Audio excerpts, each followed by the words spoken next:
right, so to kind of wrap this up, and this first thing should really kind of be a no-brainer, but historians are fascinated by historical firsts. You want to put down here next to A, you want to put down because they're always clear. Because they're always clear. I mean, historians, we tend to be simple little creatures sometimes.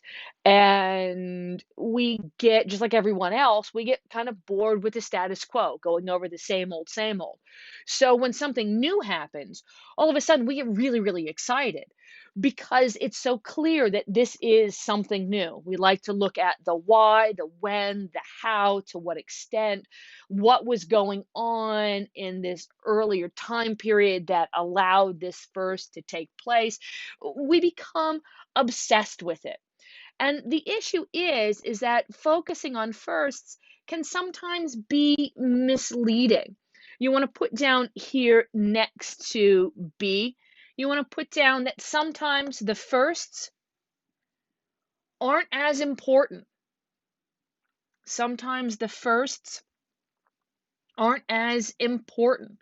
I mean, sometimes these firsts aren't intentional. Sometimes they're unexpected. Sometimes the result of a bunch of different things going on that kind of creates this perfect storm.